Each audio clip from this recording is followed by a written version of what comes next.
Hi friends, అందరికీ నమస్కారం. మన సాహితీ కళాయాత్ర ఫెస్ట్ ఛానల్కి స్వాగతం. మన ఛానల్ నుండి ప్రతిరోజు వెలువడుతున్నటువంటి వీడియోస్ మీరు చూడాలనుకుంటే తప్పనిసరిగా మన ఛానల్ని సబ్స్క్రైబ్ చేసుకోవాల్సిందిగా మనం చేస్తున్నాను. అదేవిధంగా ఈ వీడియో చివరి వరకు చూసి నచ్చితే లైక్ చేయండి. Please like, share and subscribe. మన తెలుగు సినీ ప్రపంచంలో ఎన్నో రకాల కథలు వచ్చాయి. కొన్ని వినోదాన్ని, కొన్ని సందేశాన్ని అందించాయి. కానీ మరికొన్ని మనసులో చిరస్థాయిగా నిలిచిపోయి జీవితం అంటే ఏమిటి, అనుబంధాల విలువ ఏంటి అనే ఆలోచనలను రేకెత్తించాయి. అలాంటి అరుదైన మణుల్లో ఒకటి ఈరోజు మనం పరిచయం చేసుకోబోయే చిత్రం చివరకు మిగిలేది 1960. కేవలం వినోదం కోసం మాత్రమే కాదు, మనసులోని లోతైన భావాలను కదిలించే ఆవిష్కరణగా ఈ చిత్రం నిలిచింది. ఈ చిత్రం పరిచయం చివరకు మిగిలేది 1960లో నిర్మితమైన ఒక ప్రత్యేకమైన తెలుగు చిత్రం. కాంగ్రెస్ నాయకుడు ఉప్పునూతల పురుషోత్తం రెడ్డి తన మిత్రులతో కలిసి నిర్మించిన ఈ చిత్రంలో నటుడు ప్రభాకర్ రెడ్డి గారు తొలిసారి తెరపై నటుడిగా పరిచయమయ్యారు. ఈ చిత్రం అశుతోష్ ముఖర్జీ రాసిన బెంగాలీ కథ నర్స్ మెత్ర ఆధారంగా రూపుదిద్దుకుంది. అదే కథపై హిందీలో 1969లో వచ్చిన ఖామోషి నాయిక వహీదా రెహమాన్ గారు మరియు బెంగాలీ భాషలో వచ్చిన దీప్ జలే జాయి నాయిక సుచిత్రా సేన్ కూడా చాలా ప్రసిద్ధి చెందాయి. ఈ చిత్రానికి సంబంధించి అనేక ఆసక్తికరమైన సంఘటనలు ఉన్నాయి. ముఖ్యంగా పివి నరసింహారావు గారు ఈ సినిమాపై తన అభిప్రాయం చెప్పిన సందర్భం, అలాగే ఎం సత్యనారాయణరావు గారు హాస్యంతో చేసిన వ్యాఖ్యలు ఇప్పటికీ సినీ ప్రియుల మధ్య ఒక మధుర స్మృతిగా నిలిచిపోయాయి. చివరకు మిగిలేది 1960 సంవత్సరం నాటి ఈ చిత్రం అరుదైన విషయాలు మరియు తెర వెనుక కథలు, మనం గుర్తుంచుకోవాల్సిన కొన్ని విశేషాలు ఇప్పుడు చూద్దాం. అవార్డులు మరియు గుర్తింపులు. ఈ చిత్రం వాణిజ్యపరంగా పెద్ద విజయం సాధించకపోయినా సావిత్రి గారి నటన ప్రత్యేకంగా ప్రశంసించబడింది. 1960ల కాలంలో సామాజిక, మనోవైజ్ఞానిక అనగా సైకలాజికల్ నేపథ్యం కలిగిన కథలు అరుదుగా వచ్చినందువల్ల ఈ చిత్రానికి సమీక్షకుల ప్రశంసలు దక్కాయి. సావిత్రి గారు పోషించిన పద్మ పాత్రను తర్వాత చాలామంది సినీ పండితులు ఆమె కెరీర్లోనే అత్యంత సవాళ్లతో కూడిన పాత్రల్లో ఒకటిగా పేర్కొన్నారు. బ్యాక్ స్టోరీస్, తెర వెనుక కథలు. ఈ చిత్రం నిర్మాత ఉప్పునూతల పురుషోత్తం రెడ్డి గారు ఒక కాంగ్రెస్ నాయకుడు. రాజకీయ జీవితానికి ప్రక్కగా సినిమా నిర్మాణంలోకి రావడం ఆ కాలంలో క్రొత్తగా భావించబడింది. ప్రభాకర్ రెడ్డి గారు ఈ సినిమాతోనే నటుడిగా పరిచయం అయ్యారు. తర్వాత ఆయన తెలుగు చిత్రసీమలో ప్రముఖ ప్రతినాయకుడు మరియు పాత్రధారి అయ్యారు. కథ అశుతోష్ ముఖర్జీ గారు రాసిన బెంగాలీ రచన నర్స్ మెత్ర ఆధారంగా తెరకెక్కింది. అదే కథపై తర్వాత బెంగాలీ దీప్ జలే జాయి 1959, హిందీ ఖామోషి 1969 చిత్రాలు తీసి వాటి ద్వారా ఆ భాషల్లోని హీరోయిన్లు చరిత్రలో మిగిలిపోయారు. Behind the scenes. సావిత్రి గారు ఈ సినిమా కోసం తన నర్స్ పాత్రకు ప్రత్యేకమైన శిక్షణ తీసుకున్నారని అంటారు. ఆసుపత్రి వాతావరణం, రోగుల పట్ల ప్రవర్తన, వైద్యపరమైన క్రమశిక్షణ ఇవన్నీ నిజమైనట్టుగా చూపించేందుకు ఆమె చాలా శ్రద్ధ పెట్టారు. కాంతారావు గారు, సావిత్రి గారి మధ్య ఉండే భావోద్వేగ సన్నివేశాలు షూటింగ్ సమయంలో పలుమార్లు రీటేక్లు జరిగాయి. ఎందుకంటే దర్శకుడు ఎం సత్యనారాయణరావు గారు భావుకత తగ్గకుండా గాఢతలో రావాలని పట్టుబట్టారు. సంగీత దర్శకుడు తాతినేని చలపతిరావు గారు ఈ చిత్రంలో కొన్ని పాటలను ఆ కాలానికి విభిన్నమైన రాగాలతో కంపోజ్ చేశారు. అవి తక్షణ హిట్ కాకపోయినా తరువాతి తరానికి మెలోడీలుగా నిలిచాయి. అరుదైన విషయాలు. ఈ సినిమా చూసిన పివి నరసింహారావు గారు, ఆ తర్వాత ఆయన భారత ప్రధాని, మీకు అందరికీ తెలిసిందే. సత్యనారాయణరావు గారికి ఈ సినిమా బాగుందని చెప్పగా ఆయన హాస్యంగా, మీలాంటి మేధావికి నచ్చితే ఇది హిట్ అవ్వదు అని అన్నట్లు ఒక సంఘటన చర్చలో ఉండేది. చివరకు మిగిలేది చిత్రంలోని భావోద్వేగపూర్వకమైన ముగింపు సన్నివేశాలు చాలా బలంగా ఉన్నందున చాలామంది ప్రేక్షకులు నర్సింగ్ వృత్తి పట్ల క్రొత్త గౌరవాన్ని పెంపొందించుకున్నారు. ఈ సినిమా తరువాత మానసిక రుగ్మతలు అనగా మెంటల్ హెల్త్, నర్సుల త్యాగం వంటి విషయాలు తెలుగు సినిమాల్లో చర్చకు రావడం ప్రారంభమైంది. ప్రత్యేక సంఘటనలు, స్పెషల్ ఈవెంట్స్. ఈ చిత్రం విడుదల సమయంలో పెద్ద ఆర్థిక విజయాన్ని సాధించకపోయినా సాహిత్య వర్గాలు, కళా వర్గాల్లో బాగా చర్చించబడింది. కొంతమంది విమర్శకులు దీన్ని తెలుగు తెరపై భావోద్వేగానికి కొత్త నిర్వచనం ఇచ్చిన చిత్రంగా అభివర్ణించారు. తరువాతి దశలో ఖామోషి హిందీ సినిమా వహీదా రెహమాన్ గారితో క్లాసిక్గా నిలిచిన తర్వాత చాలామంది తిరిగి చివరకు మిగిలేది గురించి చర్చించడం ప్రారంభించారు. పాత్ర పరిచయాలు. సావిత్రి గారు పద్మ పాత్రలో నటించారు. ఈ కథానాయిక పాత్ర పద్మ ఒక నర్సుగా పనిచేస్తూ రోగుల పట్ల అపారమైన మమకారం, దయ, కర్తవ్య నిబద్ధత కలిగిన యువతి. ఆమె జీవితంలోకి వచ్చిన ఒక సంఘటన, ప్రేమ, త్యాగం, బాధ్యతల మధ్య జరిగిన సంఘర్షణ, చివరికి ఆమెను ఎలాంటి నిర్ణయం తీసుకోవాల్సి వచ్చింది అనేది కథలోని ప్రధాన సారాంశం. సావిత్రి గారు తన సహజ నటనతో పద్మను ఆవిష్కరించి ఈ పాత్రను చిరస్మరణీయంగా మార్చారు. కాంతారావు గారు భాస్కర్ పాత్రలో నటించారు. భాస్కర్ ఒక యువకుడు, పద్మ జీవితంలో కీలకంగా ప్రవేశించే వ్యక్తి. అతని పట్ల పద్మలో కలిగిన భావాలు, అతడితో ఏర్పడిన బంధం ఆమె జీవితాన్ని పూర్తిగా మలిచేస్తుంది. కాంతారావు గారు తన ఆత్మీయత, ఆత్మవిశ్వాసం కలిపిన అభినయంతో ఈ పాత్రను సజీవం చేశారు. ప్రభాకర్ రెడ్డి గారు కల్నల్ ఎస్ఆర్ చంద్రగా నటించారు. ఈ చిత్రం ద్వారా తెరపై నటుడిగా పరిచయం పొందిన ప్రభాకర్ రెడ్డి గారు కల్నల్ చంద్ర పాత్రలో కనిపించారు. ఒక సైనిక అధికారి గౌరవం, క్రమశిక్షణ, త్యాగం ఆయన పాత్రలో ప్రతిఫలించాయి. భాస్కర్ తర్వాత పద్మ జీవితాన్ని మలిచే మరొక వ్యక్తిగా ఆయన పాత్ర కథకు బలాన్ని చేకూర్చింది. ఎం బాలయ్య గారు ప్రకాశం పాత్రలో నటించారు. ప్రకాశం ఒక గంభీరమైన, ఆలోచనాత్మకమైన వ్యక్తి. కథలో పద్మ, భాస్కర్, చంద్రల మధ్య సాగిన సంఘర్షణలకు సాక్షిగా, కొన్ని సందర్భాల్లో మార్గ నిర్దేశకుడిగా ఉంటాడు. బాలయ్య గారి నటన ఈ పాత్రను లోతుగా నిలబెట్టింది.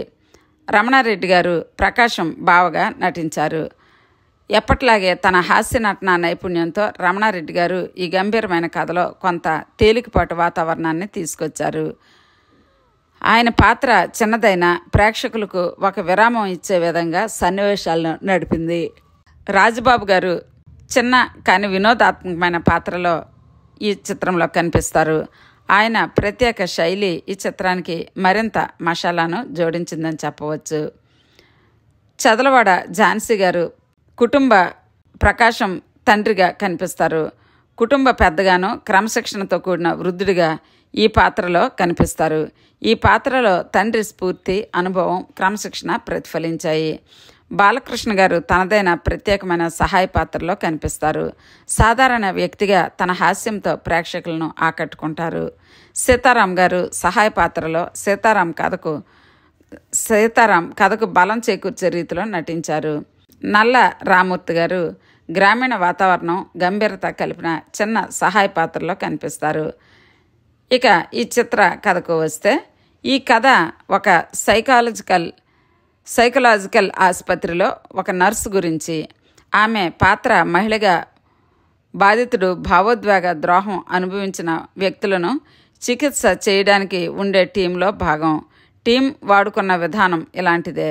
బాధితులను భావోద్వేగ విశ్రాంతి ప్రదేశంలో ఉంచి నర్సు వ్యక్తిగతంగా ప్రేమ వ్యక్తం చేయకుండా ఒక స్నేహితురాలు మరియు ప్రేమికురాలుగా అలాంటి పరిచయాన్ని ఇవ్వడం, కానీ బాధితుని రికవరీని మాత్రమే దృష్టిలో పెట్టుకొని తనే స్వయంగా భావోద్వేగ సంబంధానికి మిగిలిపోకుండా ఉండడం.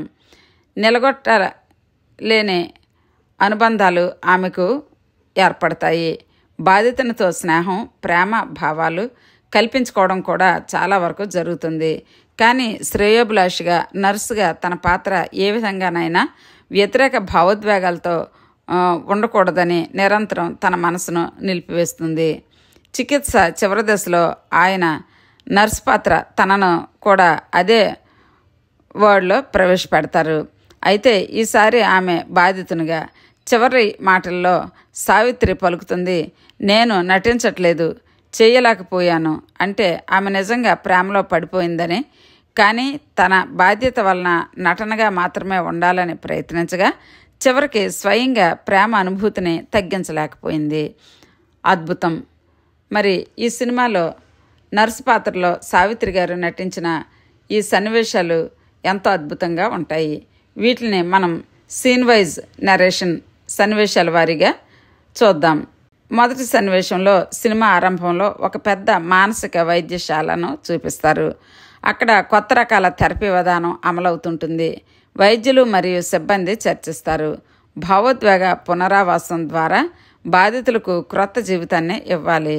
ఇక్కడే నర్సు పాత్రలో సావిత్రి అనగా పద్మ ప్రవేశిస్తుంది. ఆమె నిబద్ధత, దయ మరియు మనసుకు తాకే చూపు ప్రేక్షకులలో ఒక గౌరవాన్ని కలిగిస్తాయి. సన్నివేశం 2లో భాస్కర్ పరిచయం. కాంతారావు గారు నటించిన భాస్కర్ అనే రోగి ఆసుపత్రికి చేరతాడు. అతడు యుద్ధం తరువాత తీవ్ర మానసిక దెబ్బ ట్రామాలతో బాధపడుతున్నాడు. తను జీవితం మీద నమ్మకం కోల్పోయిన స్థితిలో ఉంటాడు. వైద్యులు నిర్ణయిస్తారు, పద్మ నర్సు అతనికి సహచరిగా ఉండాలి, స్నేహితురాలు ప్రేమికురాలులాగా అనిపించాలి, కానీ తాను ఆ బంధంలో లీనం కాకూడదు. సన్నివేశం 3లో భావోద్వేగ బంధం ఆరంభం. నర్సు పద్మ రోజు భాస్కర్ని చూసుకుంటూ ఉంది. అతనితో మాట్లాడుతూ అతనిలో మళ్ళీ జీవితంపై ఆశ కలిగిస్తుంది. అతడు చిన్న చిన్న నవ్వులు చిందిస్తాడు. అతని మనసులో మెల్లగా క్రొత్త జీవితం మొదలవుతుంది. ఇక సన్నివేశం 4. ఇదే సమయంలో పద్మ మనసులోనూ వింతగా అనుబంధం పుడుతుంది. ప్రభాకర్ రెడ్డి గారు నటించిన కర్నల్ చంద్ర, ఇది వైద్యాధికారి పాత్ర, నర్సు పద్మను హెచ్చరిస్తాడు. సన్నివేశం 4లో వైద్యుల హెచ్చరిక చూస్తాం. మీరు బాధితునికి అనుబంధం కలిగించాలి, కానీ మీరు స్వయంగా మమకారం పెంచుకోవద్దు. లేని పక్షంలో అది చికిత్సకు నష్టం చేస్తుంది.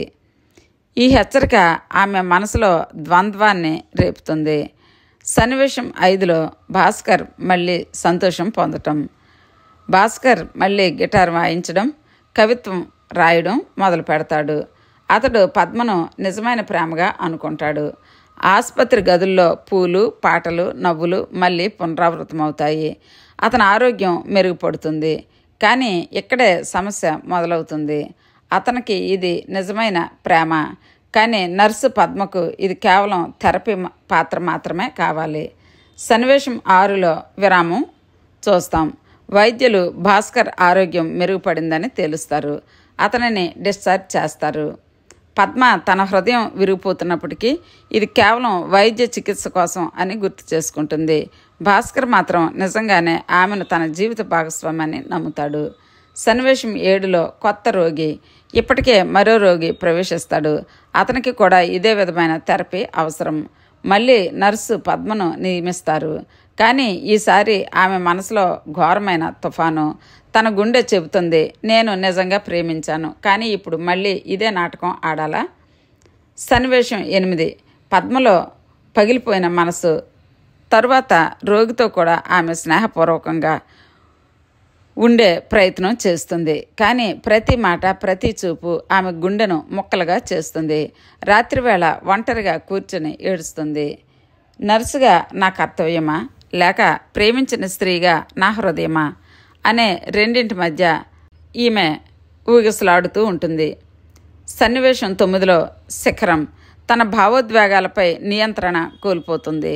ఆమె స్వయంగా మానసికంగా విరిగిపోతుంది. వైద్యులు గమనిస్తారు. ఆమె మనసు ఇక చికిత్స ఇవ్వగల స్థితిలో లేదు. ఇప్పుడు ఆమెకే చికిత్స అవసరం. సన్నివేశం 10లో ఇది ఒక దారుణమైన ముగింపు. ఈ చివరి సన్నివేశంలో నర్సు పద్మ అనగా సావిత్రి గారిని అదే వార్డులో ఒక రోగిగా తీసుకువస్తారు. ఆమె ముఖంలో దుఃఖం, కానీ కళ్ళల్లో మిగిలిన ప్రేమ జ్ఞాపకాలు. చివరి మాట, నేను నటించలేదు, చేయలేకపోయాను. ఈ వాక్యం ప్రేక్షకుల హృదయాన్ని కదిలిస్తుంది. ఈ చిత్రంలో దాగి ఉన్న అర్థం లేదా నీతి చూద్దాం.